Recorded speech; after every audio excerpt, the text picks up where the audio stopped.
بسم اللہ الرحمن الرحیم اللہم صلی علی سیدنا مولانا محمد مبارک وسلم وصلی علیہ۔ حضرت حویطب بن عبد العزیٰ رضی اللہ عنہ کے اسلام لانے کا قصہ۔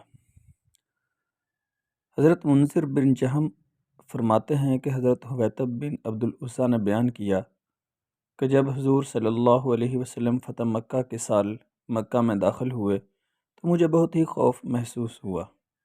چنانچہ میں اپنے گھر سے نکل گیا اور اپنے اہل و عیال کو چند ایسی جگہوں میں تقسیم کر دیا جہاں وہ بحفاظت رہ سکیں، اور خود اوف کے باغ میں جا پہنچا۔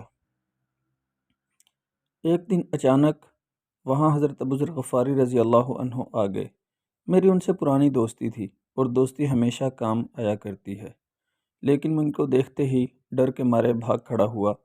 انہوں نے مجھے پکارا، اے ابو محمد۔ میں نے کہا، لبیک، حاضر ہوں۔ انہوں نے کہا، تمہیں کیا ہوا؟ میں نے کہا، ڈر کے مارے بھاگ رہا ہوں۔ انہوں نے کہا، ڈرو مت، اب تم اللہ تعالیٰ کی امان میں ہو۔ یہ سن کر میں ان کے پاس واپس آ گیا اور انہیں سلام کیا۔ انہوں نے کہا، اپنے گھر جاؤ۔ میں نے کہا، کیا میرے لیے اپنے گھر جانے کا کوئی راستہ ہے؟ اللہ کی قسم، میرا تو یہ خیال ہے کہ میں اپنے گھر زندہ نہیں پہنچ سکتا ہوں۔ اول تو راستہ ہی میں قتل کر دیا جاؤں گا، اور اگر کسی طرح سے گھر پہنچ گیا تو وہاں گھر میں آ کر مجھے کوئی نہ کوئی ضرور قتل کر دے گا، اور میرے اہل و عیال بھی مختلف جگہ پر ہیں۔ حضرت ابو ذر رضی اللہ عنہ نے کہا، اپنے اہل و عیال کو ایک جگہ جمع کر لو اور میں تمہارے ساتھ تمہارے گھر تک جاؤں گا۔ چنانچہ وہ میرے ساتھ میرے گھر تک گئے، اور راستہ میں بلند آواز سے یہ کہتے ہوئے گئے کہ حویطب کو امان مل چکی، انہیں کوئی نہ چھیڑے۔ پھر حضرت ابو ذر رضی اللہ عنہ حضور صلی اللہ علیہ وسلم کی خدمت میں واپس پہنچے اور ان کو سارا قصہ سنایا۔ آپ نے فرمایا کہ میں نے جن لوگوں کے قتل کرنے کا حکم دیا ہے، کیا ان کے علاوہ تمام لوگوں کو امن نہیں مل چکا ہے؟ حضرت حویطب کہتے ہیں کہ اس بات سے مجھے اطمینان ہو گیا اور میں اپنے اہل و عیال کو گھر لے آیا۔ حضرت ابو ذر رضی اللہ عنہ دوبارہ میرے پاس آئے اور انہوں نے کہا، اے ابو محمد، کب تک اور کہاں تک؟ تم تمام مارکوں میں پیچھے رہ گئے، خیر کے بہت سے مواقع تمہارے ہاتھ سے نکل گئے، لیکن اب بھی خیر کے بہت سے مواقع باقی ہیں۔ تم حضور صلی اللہ علیہ وسلم کی خدمت میں جا کر مسلمان ہو جاؤ، سلامتی پالو گے۔ اور حضور صلی اللہ علیہ وسلم تو تمام لوگوں میں سب سے زیادہ نیک اور سب سے زیادہ جوڑ لینے والے اور سب سے زیادہ بردبار ہیں۔ ان کی شرافت تمہاری شرافت ہے، ان کی عزت تمہاری عزت ہے۔ میں نے کہا، میں تمہارے ساتھ حضور اقدس صلی اللہ علیہ وسلم کی خدمت میں جانے کو تیار ہوں۔ چنانچہ میں ان کے ساتھ چل کر بطحہ میں حضور صلی اللہ علیہ وسلم کی خدمت میں حاضر ہوا۔ حضرت ابوبکر رضی اللہ عنہ اور حضرت عمر رضی اللہ عنہ بھی آپ کے پاس موجود تھے۔ میں آپ کے سرہانے کھڑا ہو گیا اور میں نے حضرت ابو ذر سے پوچھا کہ حضور صلی اللہ علیہ وسلم کو کس طرح سلام کرتے ہیں؟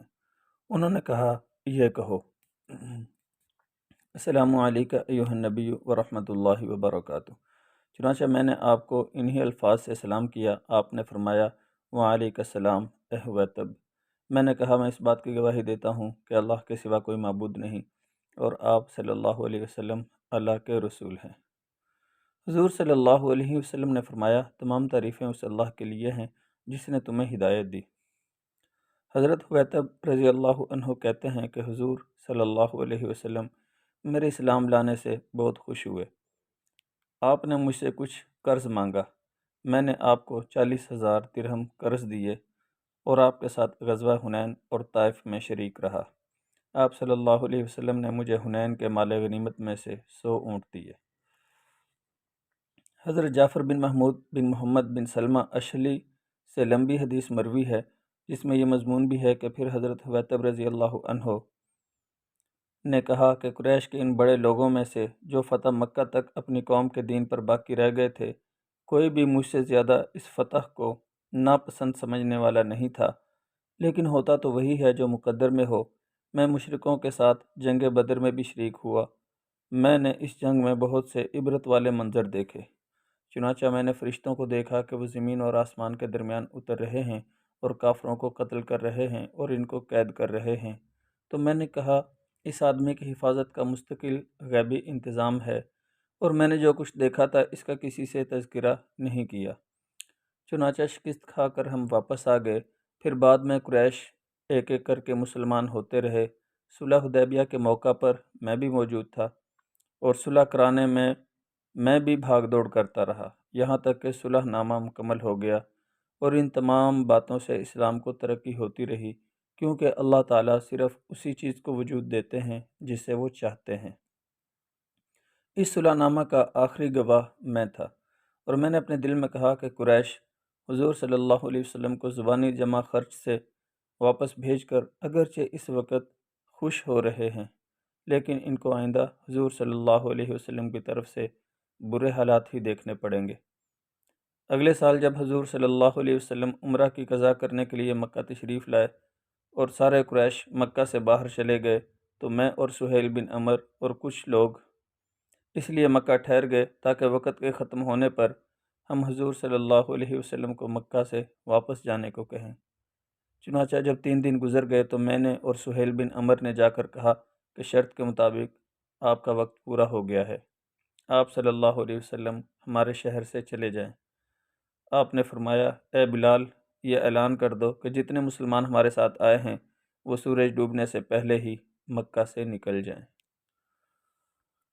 اللہم صلی علی سیدنا مولانا محمد۔